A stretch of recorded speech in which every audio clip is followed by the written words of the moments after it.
राम राम राम राम राम राम राम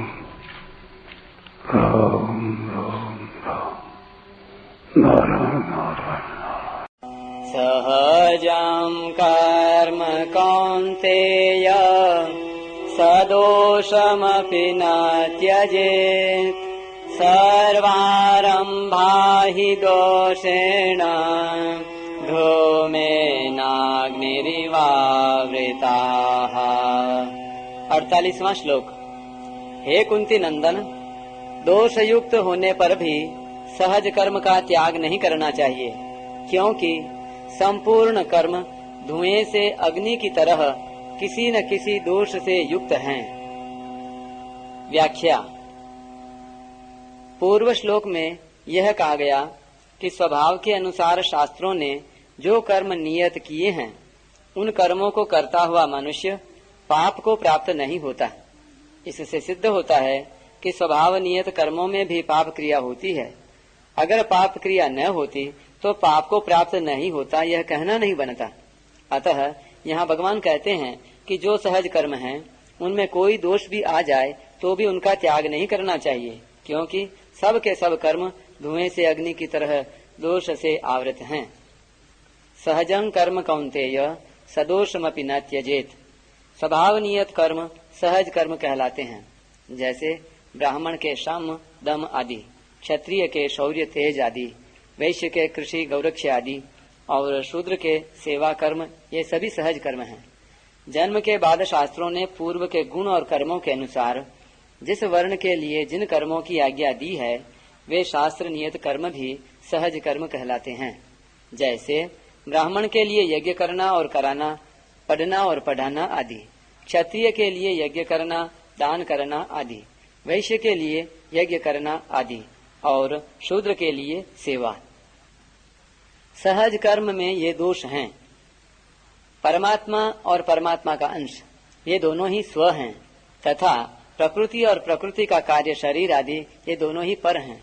परंतु परमात्मा का अंश स्वयं प्रकृति के वश होकर परतंत्र हो जाता है, अर्थात क्रिया मात्र प्रकृति में होती है और उस क्रिया को यह अपने में मान लेता है तो परतंत्र हो जाता है। यह प्रकृति के परतंत्र होना ही महान दोष है। प्रत्येक कर्म में कुछ न कुछ आनुषंगिक अनिवार्य हिंसा आदि दोष होते ही हैं। कोई भी कर्म किया जाए, वह कर्म किसी के अनुकूल और किसी के प्रतिकूल होता ही है। किसी के प्रतिकूल होना भी दोष है। प्रमाद आदि दोषों के कारण कर्म के करने में कमी रह जाना अथवा करने की विधि में भूल हो जाना भी दोष है। अपने सहज कर्म में दोष भी हो तो भी उसको नहीं छोड़ना चाहिए। इसका तात्पर्य है कि जैसे ब्राह्मण के कर्म जितने सौम्य हैं, उतने ब्राह्मणेतर वर्णों के कर्म सौम्य नहीं हैं, परंतु सौम्य न होने पर भी वे कर्म दोषी नहीं माने जाते। अर्थात ब्राह्मण के सहज कर्मों की अपेक्षा क्षत्रिय वैश्य आदि के सहज कर्मों में गुणों की कमी होने पर भी उस कमी का दोष नहीं लगता और अनिवार्य हिंसा आदि भी नहीं लगते। प्रत्युत उनका पालन करने से लाभ होता है, कारण कि वे कर्म उनके स्वभाव के अनुकूल होने से करने में सुगम हैं और शास्त्र विहित हैं। ब्राह्मण के लिए भिक्षा बताई गई है। देखने में भिक्षा निर्दोष दिखती है, पर उसमें भी दोष आ जाते हैं।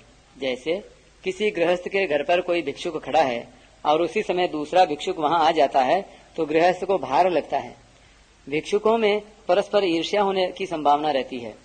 भिक्षा देने वाले के घर में पूरी तैयारी नहीं है तो उसको भी दुख होता है। यदि कोई गृहस्थ भिक्षा देना नहीं चाहता और उसके घर पर भिक्षुक चला जाए तो उसको बड़ा कष्ट होता है। अगर वह भिक्षा देता है तो खर्चा होता है और नहीं देता है तो भिक्षुक निराश होकर चला जाता है। इससे उस गृहस्थ को पाप लगता है और बेचारा उसमें फंस जाता है। इस प्रकार यद्यपि भिक्षा में भी दोष होते हैं, तथापि ब्राह्मण को उसे छोड़ना नहीं चाहिए। क्षत्रिय के लिए न्याय युक्त युद्ध प्राप्त हो जाए तो उसको करने से क्षत्रिय को पाप नहीं लगता। यद्यपि युद्ध रूप कर्म में दोष हैं, क्योंकि उसमें मनुष्यों को मारना पड़ता है, तथापि क्षत्रिय के लिए सहज और शास्त्र विहित होने से दोष नहीं लगता। ऐसे ही वैश्य के लिए खेती करना बताया गया है। खेती करने में बहुत से जंतुओं की हिंसा होती है, परंतु वैश्य के लिए सहज और शास्त्र विहित होने से हिंसा का इतना दोष नहीं लगता। इसलिए सहज कर्मों को छोड़ना नहीं चाहिए। सहज कर्मों को करने में दोष नहीं लगता, यानी पाप नहीं लगता। यह बात ठीक है, परंतु इन साधारण सहज कर्मों से मुक्ति कैसे हो जाएगी? वास्तव में मुक्ति होने में सहज कर्म बाधक नहीं है।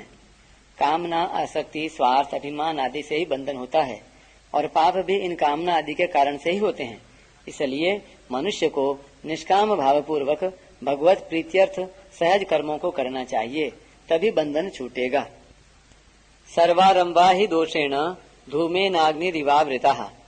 जितने भी कर्म हैं वे सब के सब सदोष ही हैं।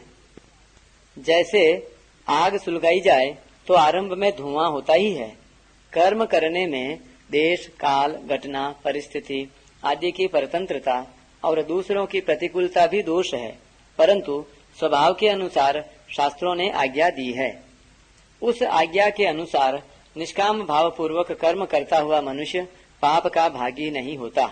इसी से भगवान अर्जुन से मानो यह कह रहे हैं कि भैया, तू जिस युद्ध रूप क्रिया को घोर कर्म मान रहा है वह तेरा धर्म है, क्योंकि न्याय से प्राप्त हुए युद्ध को करना क्षत्रियों का धर्म है। इसके सिवाय क्षत्रिय के लिए दूसरा कोई श्रेय का साधन नहीं है। परिशिष्ट भाव। निषिद्ध कर्म में आसक्ति होने से अथवा निषिद्ध रीति से भोग भोगने के कारण ही विहित कर्म कठिन प्रतीत होता है। वास्तव में विहित कर्म सहज स्वाभाविक है, इसमें परिश्रम नहीं है। 41वें श्लोक से यहाँ तक स्वकर्म, स्वधर्म और सहज कर्म शब्दों का प्रयोग हुआ है। इससे सिद्ध होता है कि गीता स्वकर्म और सहज कर्म को ही स्वधर्म मानती है।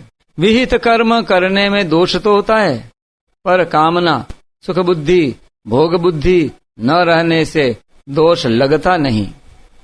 तात्पर्य है कि दोष लगना या न लगना कर्ता की नियत पर निर्भर है। जैसे डॉक्टर की नियत ठीक हो, पैसों का उद्देश्य न होकर सेवा का उद्देश्य हो, तो ऑपरेशन में रोगी का अंग काटने पर भी उसको दोष नहीं लगता। प्रत्युत निस्वार्थ भाव और हित की दृष्टि होने से पुण्य होता है।